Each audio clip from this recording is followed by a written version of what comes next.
presentación. Mi perfil brevemente, ya no se los cuento, lo contó Daniel. Tal vez solo que tengo un diplomado en Chile en Marketing Integral del Ibáñez y licenciado en Administración de Empresas del Ibáñez y al día de hoy gerente de riesgos estructurales de mercado y fiduciario en el Continental.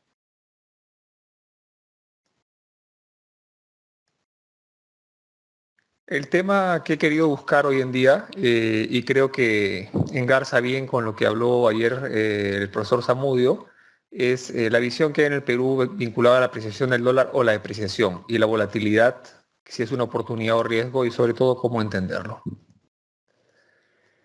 Voy a empezar esta historia por lo que acaba de pasar en estos últimos días, ¿no? Los mercados han cambiado, han estado muy cambiantes, han cambiado, ha habido una subida de precios de los commodities, la cotización del cobre ha tenido un rebote, el cobre es muy importante para la región, países como Perú o Chile tenemos una alta dependencia del cobre, el petróleo que afecta a otros países de la región también ha tenido un rebote importante. Asimismo, la percepción de riesgo respecto a la región ha disminuido. Entre los indicadores de riesgo, lo que sería el ENVI, Perú y la TAM, se ve que ha habido una bajada sensible y una depreciación con mayores magnitudes o de distintas magnitudes, perdón, de todas las monedas de la región, incluso el real brasileño, el peso chileno, el colombiano y el sol peruano. Todo esto se ha dado de alguna forma en un contexto de una proyección de no tantas o no tanta cantidad de subidas y una subida más progresiva de la Fed, una subida más gradual de las tasas. Por otra parte, en Europa y en Japón se da escenarios de tasas negativas, al igual que en el Banco Central Suizo. Y además, incluso hoy en día, seguro que muchos de ustedes han leído incluso que el Banco Central Europeo, para efectos de estimular la economía europea, está hablando hasta incluso de poder entregar de manera directa dinero a las personas. El dólar también se ha debilitado frente al euro en estos últimos días, pero sin embargo no hay que perder de vista que lo que ha estado pasando a lo largo de estos últimos años ante la fortaleza o la recuperación mostrada por Estados Unidos es que ha habido una apreciación del dólar. A pesar de esta corrección que podríamos llamar que ha habido en estos días, que puede ser temporal, ha habido, de alguna forma, ha habido una apreciación del dólar respecto a muchas monedas. ¿Pero qué ha cambiado? Hay una menor incertidumbre respecto a China. O sea, si bien es cierto China se ha desacelerado, de alguna forma ya está un poco más situado el mercado, ya de alguna forma se ve más o menos cuál podría ser la senda de China. Y por el lado de Estados Unidos, que había mucha expectativa. Bueno, les estaba comentando, había menor incertidumbre por el lado de China y en el caso de Estados Unidos se había clarificado un poco cuál podría ser el comportamiento de cara a las subidas de tasa que se esperaban por parte de la Fed. Esto de alguna forma ha bajado un poco el nerviosismo de los mercados, ¿no? Por otro lado, políticas monetarias más expansivas en países avanzados, el caso que les comentaba del Banco Central Europeo o el caso también del Banco de Japón. Y como ya comenté, la Fed que mantiene el mensaje de gradualidad. Esto quiere decir que es un riesgo sostenible, es decir, que de alguna forma vamos a ver menos aversión al riesgo y que de alguna forma vamos a poder lograr más inversión o un poco más agresividad a la hora de invertir y buscar riesgos mayores. En la práctica no hay cambios en los fundamentos. Existe una frágil recuperación global, Estados Unidos creciendo a un ritmo de 2,5, China a un 6,2. Estados Unidos, si se acuerdan, ha estado creciendo arriba de 3 y algo más incluso en otros años, antes de las crisis. Y China ha tenido años que llegaba a niveles de 11% o por el estilo. Además, hay diversas fuentes de riesgo que continúan apuntando a un entorno volátil, ¿no? Persiste la deserción en China, en todo caso puede haber más tranquilidad porque no va a ser tan fuerte como si en algún momento se tenía. Divergencias de políticas monetarias, tasas negativas en algunos países, la posibilidad de incentivos por el Banco Central Europeo para estimular la economía, Banco de Japón también agresivamente con tasas negativas, una Fed subiendo tasas por el temor de las tasas tan largo plazo, tan bajas, qué efectos de burbuja podrían generar, bajo crecimiento en emergentes, con muy pocas excepciones, riesgo geopolítico, todo lo que está pasando en el Medio Oriente y en África, y que además está afectando a Estados Unidos y está afectando a Europa.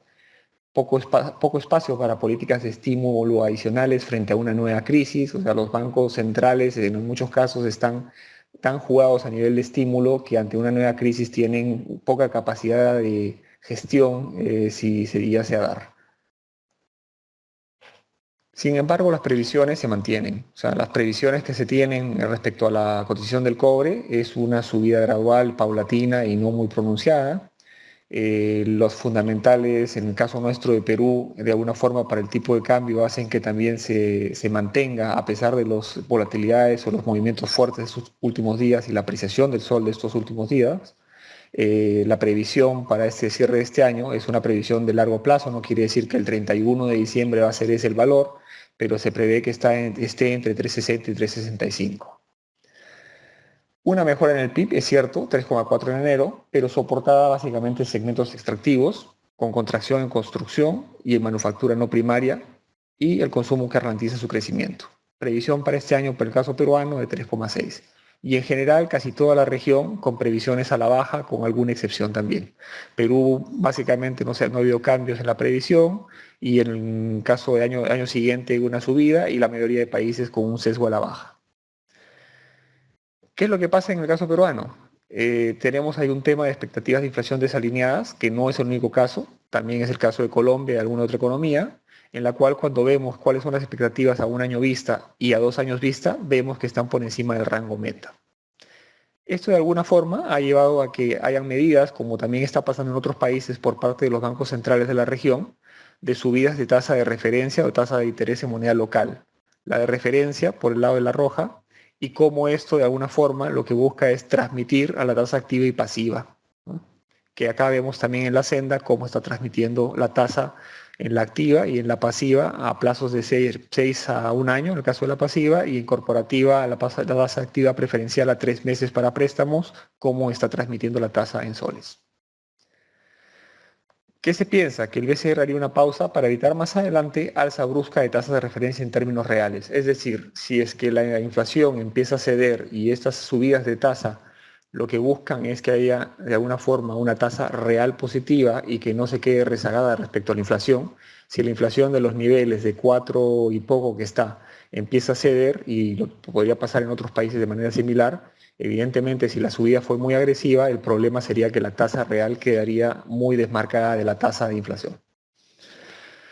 Corrección de precios soberanos, en el caso peruano. La proyección de la corrección de alguna forma ha sido corregida a la baja, ¿no?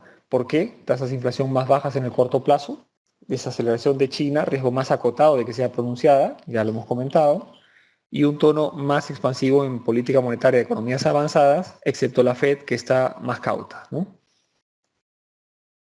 De alguna forma, producto de todo este escenario, bajada del Treasury por caída del precio del petróleo, proyección de subidas de la Fed más moderada, hace que de alguna forma tengamos un Treasury a niveles más bajos.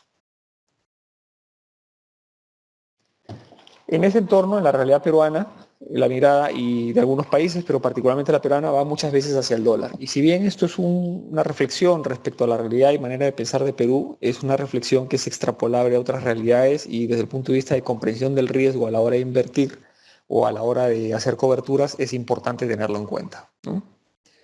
Perú, un país bimoneda, en el cual hemos visto cómo un coeficiente de dolarización del crédito ha ido reduciéndose fuertemente, evidentemente explicado por el encarecimiento del crédito en dólares, producto de la apreciación del dólar.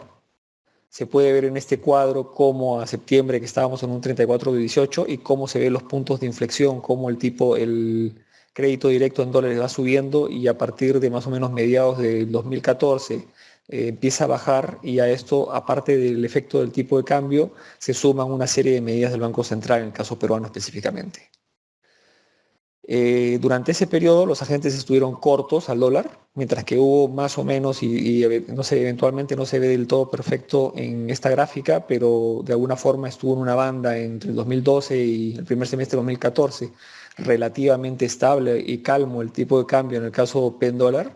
De alguna forma las empresas, al ver que se abarataba el poder endeudarse en dólares, optaron por tomar posiciones en dólares, llámese a través de bonos o préstamos, porque evidentemente con tasas mucho más bajas y con una expectativa de un dólar bastante estable con volatilidades bien bajas, subidas pausadas y con intervención o flotación sucia por parte del central que evitaba que se disparase el dólar de manera violenta. De alguna forma, lo que se apostó por la vía empresarial era hacia bonos en dólares, incluso en el caso de corporativos, ¿no? A partir de 2014, el tipo de cambio empieza a evolucionar y cambia la situación económica del país, cambia un poco el entorno y ese gráfico que era relativamente estable empieza a pasar de niveles de 2,80 hacia ya una tendencia al alza que en el acumulado del año llegó a ser un 6,83%. Esto contra tipo de cambio contable de la Superintendencia de Banca y Seguros del Perú. Y durante el 2015, de alguna forma, ante la expectativa y ante la evidencia de que se empieza a acelerar esa depreciación del sol, lo que empieza a pasar es que se desdolariza o se acelera la desdolarización de la economía por el lado del activo, pero ante la libertad de mercado de poder contratar depósitos en dólares, en el caso peruano lo que va a pasar, y vamos a ver ahorita un gráfico, es que los depósitos empiezan a dolarizarse, ¿no?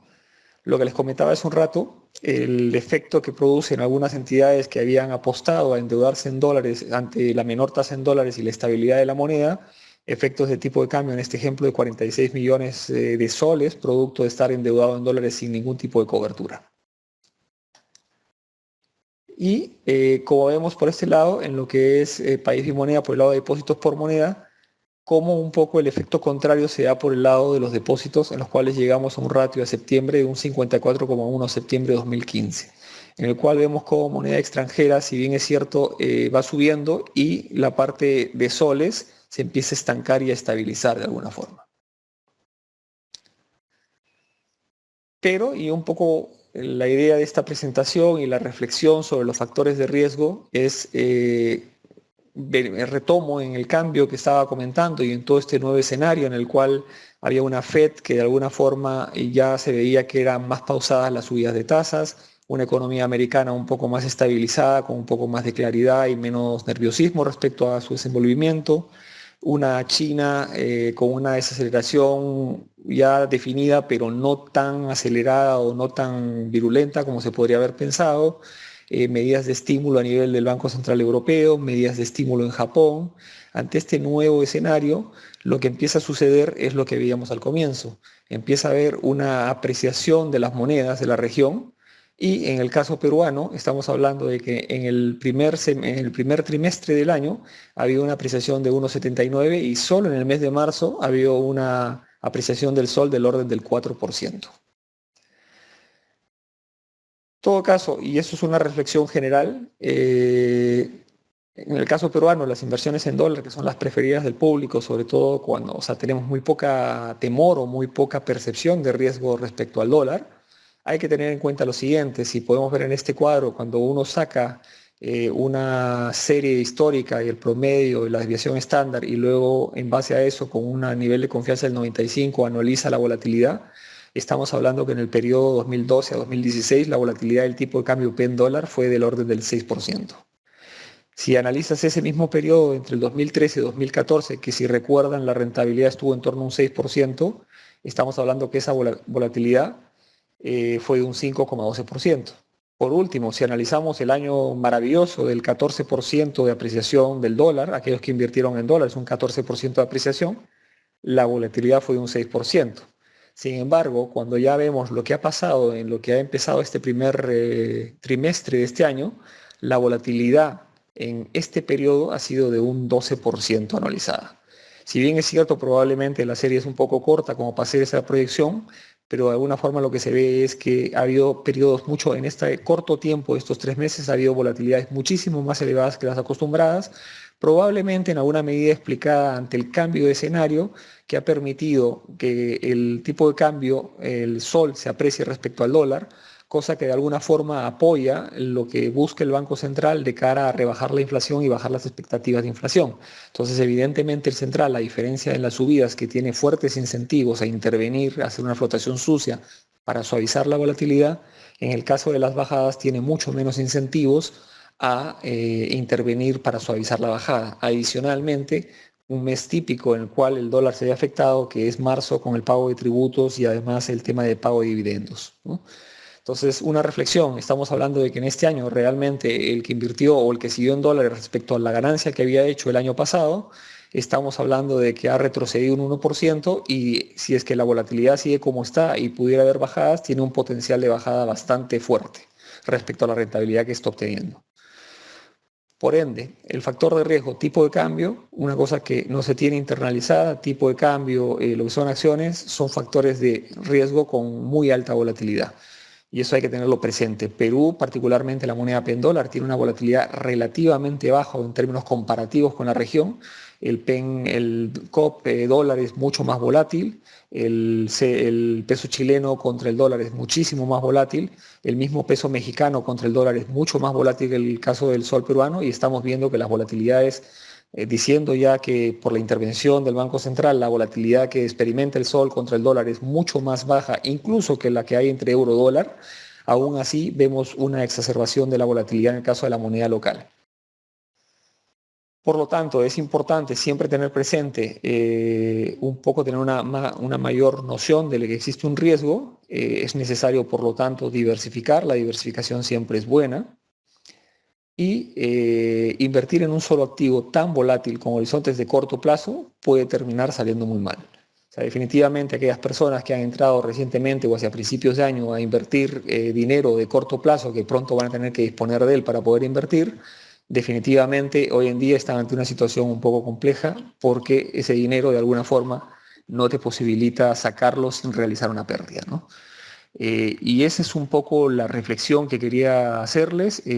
Hay oportunidades, definitivamente el dólar es una oportunidad hoy en día por el lado de la inversión. En Perú en general hay una oportunidad de arbitraje, a veces de cara del lado del activo y a veces de cara al depósito o al pasivo, haciendo sintéticos. Otras oportunidades puede ser teniendo depósitos en dólares. Pero un tema que es muy importante no perder de vista es que siempre es buena la diversificación y siempre es bueno que los riesgos estén asociados al perfil del inversionista. Bueno, hasta ahí lo que sería la presentación. No sé si, Daniel, si pasamos a preguntas y luego un poco les voy contando el tema de la maestría en finanzas corporativas.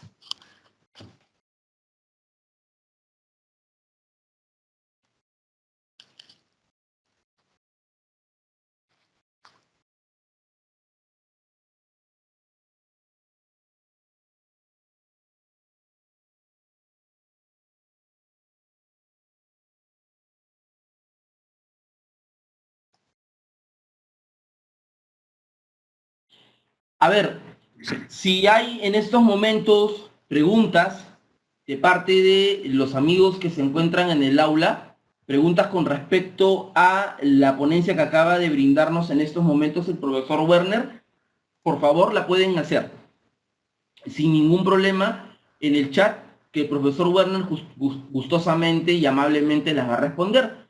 Y si no hay preguntas, no habría ningún problema, profesor, que si gusta usted puede seguir explicando el tema de las maestrías en finanzas corporativas.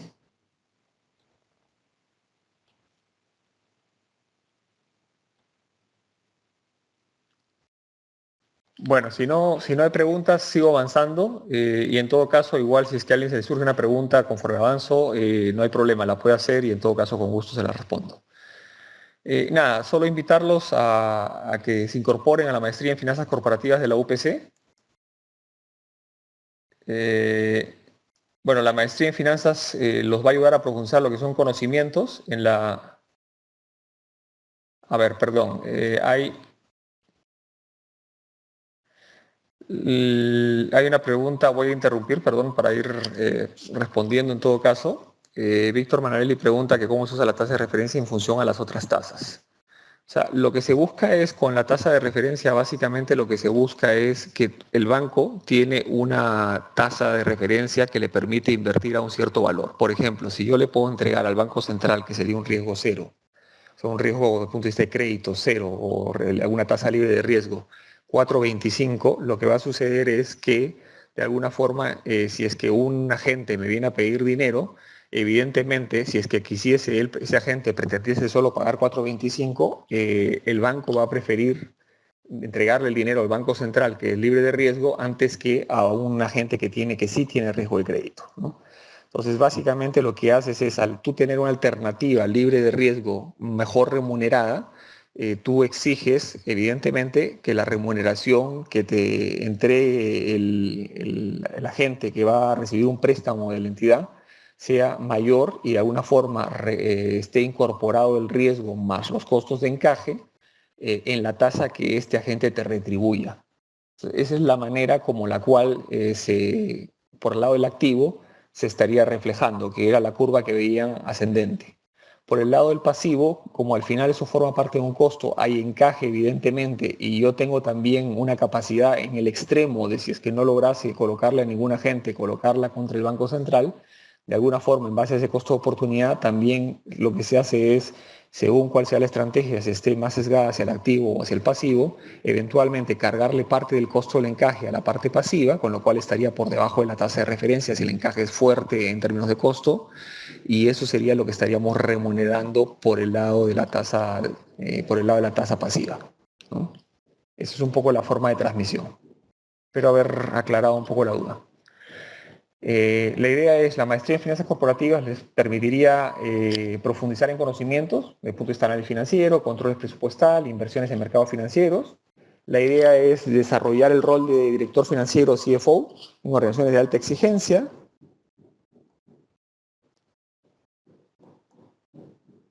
¿Cuáles son los beneficios?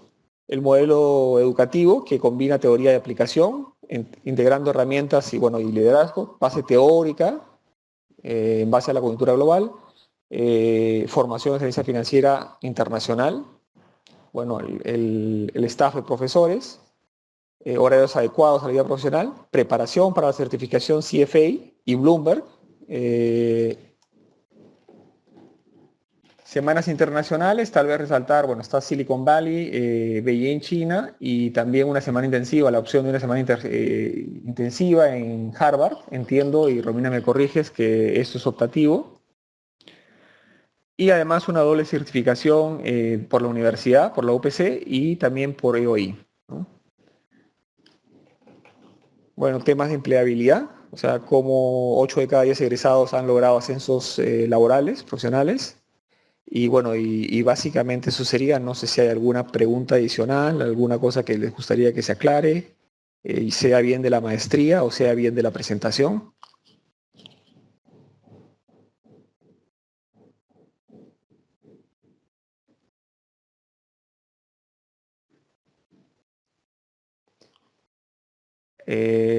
Marco Taipe pregunta, ¿la tasa de financiación te refieres a la tasa de financiación para la maestría?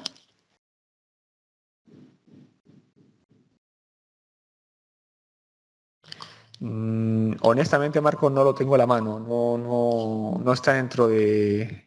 A ver, perdón.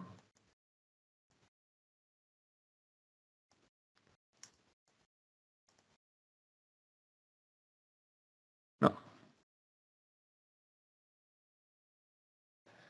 Les acaba de poner en pantalla el dato de la persona con la cual pueden contactar, ¿no? Si me permite, profesor Werner, como bien lo dijo ayer el doctor Zamudio, si están interesados en la maestría y obviamente hay preguntas como cuánto es el financiamiento y la tasa de interés, en el caso del amigo que acaba de preguntar, pueden hacerlo directamente a la señorita Consuelo Rivera, sacar una cita, enviarle un correo y, como lo dijo el profesor Zamudio, incluso visitar las instalaciones de la UPC. A ver, Romina, si me ayudas con la dirección, y tomarse un café con el profesor Zamudio para que le muestre las instalaciones y puedan preguntarle todo tipo de consultas. Sí, eso es, correcto.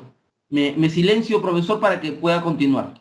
Sí, realmente ahí estaría toda la información. Veo que hay una pregunta de la perspectiva del dólar. O sea, definitivamente la perspectiva del dólar es hacia apreciación. No se puede generalizar en todos los casos de todas las economías. En el caso peruano, claramente hay una tendencia apreciatoria por la debilidad de la economía peruana y la fortaleza o la recuperación que está mostrando la economía americana.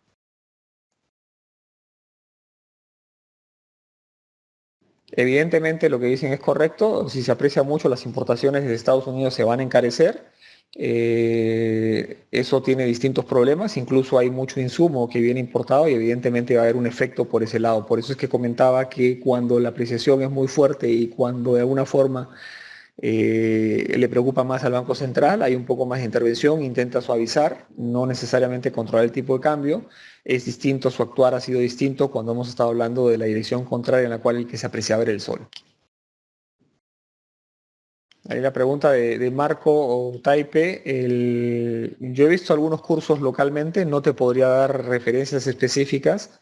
Existe también cursos, por lo general, de lo que yo veo en lo que es Reuters, dicta cursos, y sé que hay algunos institutos o algunas instituciones que brindan cursos de trading de acciones.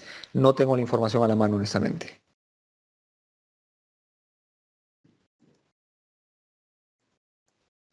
Ojo que también el CFA es una certificación de Chartered Financial Analyst que de alguna forma no te da una visión solo desde el punto de vista de gestión de lo que sería acciones, sino lo que te está dando es una visión integral. O sea, tiene distintos componentes de evaluación que te permite también evaluar renta fija, te permite entender de derivados, te permite entender reglas contables, etcétera, etcétera. O sea, eso es un tema que también de alguna forma te ayudaría de una manera mucho más integral que solo el tema de acciones.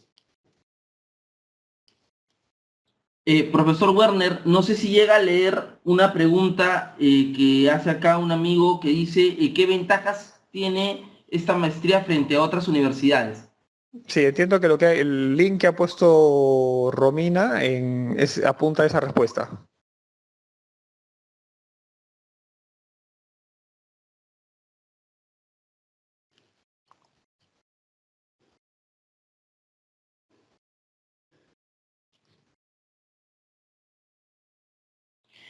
En el privado, Jorge pregunta si la maestría tiene laboratorios de mercados financieros. Y por aquí también Luis Bejarano hace una pregunta, no sé si le llega a visualizar, profesor. Sí sé que hay un brochure, no lo tengo yo ahorita como para entregarlo, ni mucho menos. Sí sé que hay un brochure de la maestría y obviamente que currícula y todo lo demás. Sería bueno que se comunique con Consuelo Rivera, que seguramente se lo va a poder proporcionar o no, o también entendería. Bueno, ahí Romina contesta que le pueden enviar un correo para enviarle la información.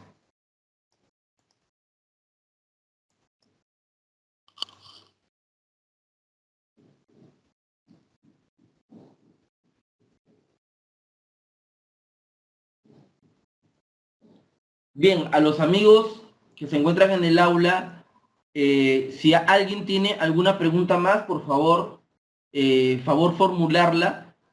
Y si no, si todas las consultas han sido resueltas, como bien dice acá Romina en el chat, pueden comunicarse con la señorita Consuelo Rivera y también con el profesor Zamudio, que el día de ayer también nos brindó su correo electrónico. Profesor Werner, no sé si desea agregar algo más. Bueno, no, solo agradecerles y un poco la idea de la maestría es obviamente ampliar perspectivas. Como comento, el tema del CFA es un tema bastante completo, o sea, es una visión integral y la visión de la maestría es una visión integral. Y un poco lo que yo he querido apuntar en la presentación es hacia eso, ¿no? O sea, de que a veces las personas manejamos percepciones y tomamos decisiones sobre la base de percepciones y un poco lo que busca la maestría es que las decisiones no sean sobre la base de percepciones, sino sobre la base de una formación académica que te permita tomar decisiones correctas, informadas y metodológicamente bien sustentadas.